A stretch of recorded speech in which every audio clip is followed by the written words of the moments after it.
Hello students, आज हम कक्षा 12वीं की पाठ्यपुस्तक आरोह का पाठ काले मेघा पानी दे, गद्य खंड का पाठ काले मेघा पानी दे पढ़ने जा रहे हैं।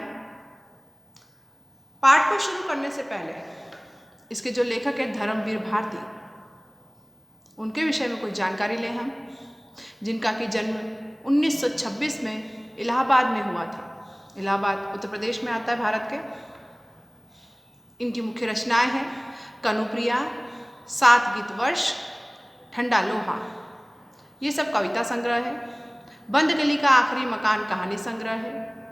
सूरज का 7वां घोड़ा, गुनाहों का देवता, ये इनका उपन्यास है। अंधा युग इनके गीति नाट्य है। पश्यंती, कहानी अनकहानी, मानव मूल्य और साहित्य, ठेले पर हिमालय, ये इनके निबंध संग्रह है।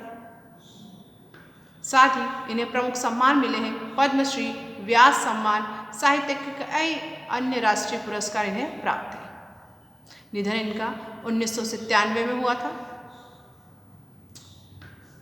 यहाँ हम देखेंगे कि धर्मवीर भारती जी एक बड़े ही ऐसे लेखक थे जो निरंकुश थे। उन्होंने हर क्षेत्र, हर विषय पर लिखा है।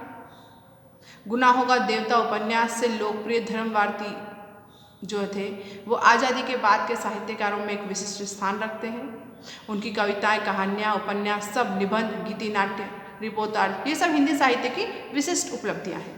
भारती जी के लेखन की खासियत यह भी थी कि हर उम्र और हर वर्ग के पाठक के लिए उनके लिए अलग अलग रचनाएँ थीं। बच्चों के लिए अलग, जवान के लिए अलग, बूढ़ों के लिए अलग, प्रौढ़ के लिए अलग, सब हर वर्ग, गरीब अमीर, हर व्यक्ति के लिए उन्होंने रचना करी थी। मूल रूप से व्यक्ति के स्वतंत्रता के बारे में और मानव के संकट, मानव जीवन के जो संकट है, उनकी चेतना के साथ कैसे व्यवहार किया जाता है, ये सब उनकी रचनाओं में हमें देखने को मिलता है। रूमानियत की रचनाओं में संगीत की लय की तरह मौजूद है और उनका सर्वाधिक लोकप्रिय उपन्यास गुनाहों का देवता एक सरस और भाव प्रणव प्रेम कथा है। दूसरी लोकप्रिय उपन्यास उनका है सूरज का 7वां घोड़ा। उस पर हिंदी फिल्म भी बन चुकी है। स्वतंत्रता के बाद गिनते हुए जीवन मूल्य, क्या समाज में हमारे जीवन मूल्य गिर चुके हैं? स्वतंत्रता के पहले के हमारे जीवन के मूल्य अलग थे। हमारी आस्थाएं बदल गई हैं, हमारा सारा मोह भंग हो गया है और विश्व युद्ध से उपजा जो डर है हमारे मानव समाज के अंदर, मानव मन के अंदर, उन सभी को उन्होंने अंधा युग में व्यक्त किया है। और इन विधाओं के साथ साथ भारती जी ने निबंध और रिपोर्टाज भी लिखे हैं और इन्होंने अपनी साधारण सी बड़ी बात को भी बातचीत की शैली में कहना इनकी एक विशेष गुण माना जाता है। इन्होंने जो एक संस्मरण दिया है यहाँ पर, वो काले मेघा पानी दे में लोक प्रचलित विश्वास और विज्ञान के द्वंद्व का चित्रण दिया है कि मनुष्य का विश्वास जीतता है कि विज्ञान जीतता है। विज्ञान का अपना तर्क होता है, विश्वास की अपनी शक्ति होती है। इनमें कौन कितना सार्थक है तो पढ़े लिखे समाज में उद्वेलित करता रहता है। इस दुविधा को लेकर लेखक ने पानी के संदर्भ में प्रसंग रचा है कि आषाढ़ का पहला पखवाड़ा जब बीत जाने के बाद भी खेत और बहुकाज प्रयोग के लिए पानी न हो तो जीवन चुनौती का बन जाता है कि भाई बारिश का मौसम आ गया है और बारिश के शुरुआत में ही अगर आपके पास पानी नहीं है और आपको ऐसा लग रहा है कि आगे वर्षा होगी भी या नहीं होगी, इन सारे असमंजस से जो जीवन हमारा जूझता है, उन्हीं सब छोटी छोटी बातों को इस पाठ में बताया गया है। आइए हम पाठ को शुरू करते हैं। काले मेघा पानी। ये पाठ एक संस्मरण है तो शुरू करा है। उन लोगों के 2 नाम थे, इंदर सेना या मेंढक मंडली। आपने देखा है बचपन में आप लोग भी खेलते कूदते बच्चों की तरह है, आप लोग खेलते कूदते रहते हैं तो आप लोगों के से अलग अलग नाम हो जाते हैं या अपना ग्रुप होता है, अपने दोस्तों मित्रों की एक मंडली होती है तो मंडलियों के नाम होते हैं। तो इस तरह से नाम दिया है इंदर सेना या मेंढक मंडली। बिल्कुल एक दूसरे के विपरीत है। जो लोग उनके नग्न स्वरूप शरीर, उनकी उछल कूद, उनके शोर शराबे और उनके कारण गली में जो होने वाले कीचड़ कादे से चिढ़ते थे, वे उन्हें कहते थे मेंढक मंडली। बच्चों की ऐसी टोली होती है जो सब शरारतें करती है, बारिश में उछलती कूदती नहाती कीचड़ कादे में घूमती रहती है, तो उस टोली का नाम जो चिढ़ने वाले लोगों ने रखा था मेंढक मंडली। उनकी अगवानी गालियों से होती थी वे होते थे 10-12 बरस के, 16-18 बरस के लड़के, सांवला नंगा बदन, सिर्फ एक जांघिया या कभी कभी सिर्फ लंगोटी, एक जगह इकट्ठे होते थे। पहला जयकारा लगता था, बोल गंगा मैया की जय। जयकारा सुनते ही लोग सावधान हो जाते थे। स्त्रियां और लड़कियां छज्जे बारजे से झांकने लगती थी और ये विचित्र नंग धड़ंग टोली उछलती कूदती समवेत पुकार लगाती थी। मतलब बचपन में बच्चों को मस्ती शरारत करने वाला जो टोला होता है कि बारिश आ गई है तो वैसे ही घूमने निकल जाते हैं। अब बारिश में नहाने निकले हैं तो कपड़े पहन के तो निकलेंगे नहीं, तो वही लंगोट जांघिया जो भी पहन कर, अपना शॉर्ट्स वगैरह पहन कर वो नहाने जाते हैं, कूदते हुए सड़कों पर गलियों में, इसी तरह से कीचड़ कादे सब में होते हुए। तो जैसे वो बड़े उत्साह के साथ जैसे बारिश का स्वागत कर रहे हैं, वैसे वो मंडली जब जाती है, सब उसमें छोटे छोटे 10-12 16-17 साल के लड़के होते हैं सारे उसमें, और वो जयकारा लगाते हुए जाते हैं कि बोल गंगा मैया की जय। तो ऐसी ही आवाज़ें सुनकर जो आसपास के मोहल्ले की स्त्रियां, महिलाएं, लड़कियां जो होती सब छत पर, छज्जे पर जाकर देखने लगती है कि ये बिल्कुल विचित्र टोली जो है मस्ती और आनंद करने आ गई है। और वो क्या पुकारते हैं, काले मेघा पानी दे, गगरी फूटी बेल पियासा, पानी दे गुड़धानी दे, काले मेघा पानी दे। मतलब काले मेघा पानी दे, काले काले बादलों से पुकार लगाते हैं कि हमें पानी दो। गगरी फूटी बेल पियासे, मतलब आपकी गगरी को फोड़ो और पानी दो, क्योंकि हमारे यहाँ के गांव के जो बेल हैं वो प्यासे हैं। और पानी दे गुड़धानी दे, मतलब इतना पानी दो कि हमारे खेतों में अनाज हो, अच्छे से अनाज लहलहाए, जिससे कि वो गुड़ और धानी जो फसल होती है चावल की और उसकी जिसको धानी बनाते हैं उससे वो, और मीठा गुड़ गन्ने की फसल हो उससे, तो उससे हमारा मुंह मीठा हो, हमारा पेट भरे। इस प्रकार से वो आह्वान इंद्र भगवान से काले बादलों से करते हैं कि वो हमारे यहाँ पर पानी के रूप में बरसे। और उछलते कूदते एक दूसरे को धकियाते ये लोग गली में किसी दुम कहे दुम हले मकान के सामने रुक जाते हैं। ये पूरी जो टोली उछलते कूदते आ रही है वो एक दूसरे को धक्का मुक्की देते हुए आगे बढ़ते हैं, और गली के किसी भी कोने पर 2 महले, मतलब 2 मंजिल का जो मकान होता है उसके सामने रुक जाते थे। पानी दे मैया इंदर सेना आई है, और क्या पुकारते मकान के सामने आके कि मैया पानी दो, इंदर सेना आई है, मतलब इंद्र भगवान की सेना आई है या आपके यहाँ बारिश लेकर आई है।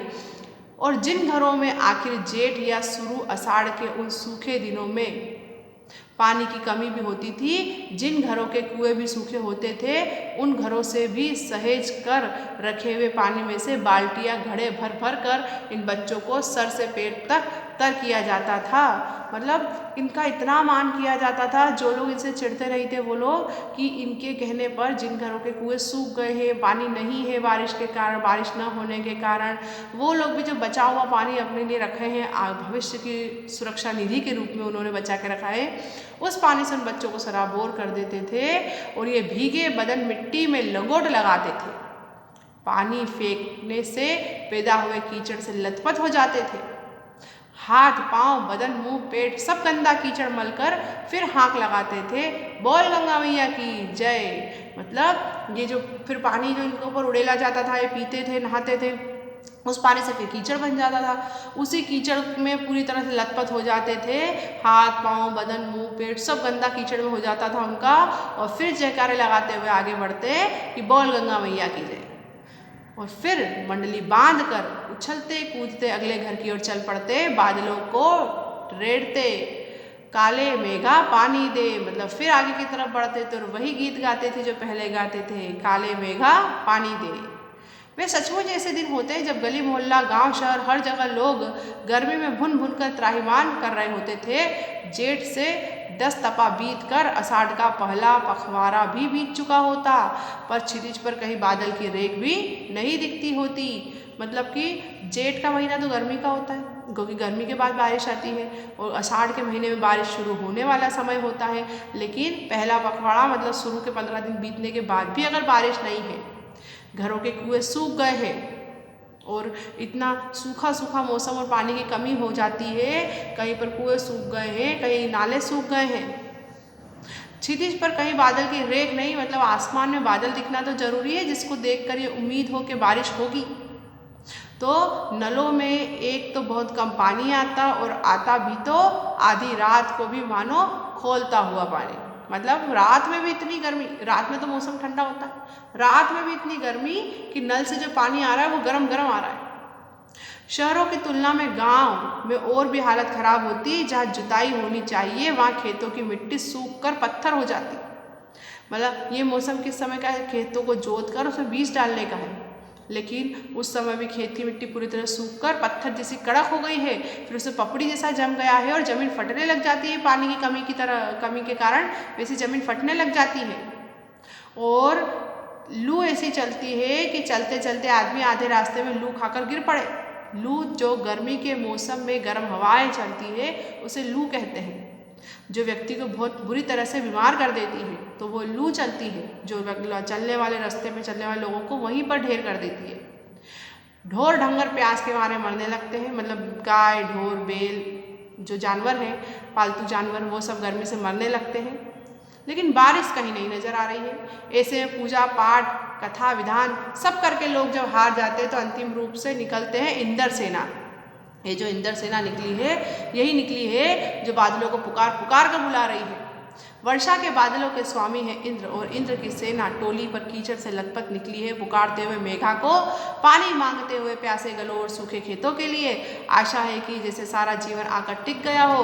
बस एक बात मेरे समझ में नहीं आती थी कि जब चारों ओर पानी की इतनी कमी है तो लोग घर में इतनी कठिनाई से इकट्ठा करके रखा हुआ पानी बाल्टी भर भर कर इन सेना के ऊपर क्यों बर्बाद करते हैं। कैसी निर्मम बर्बादी है पानी की।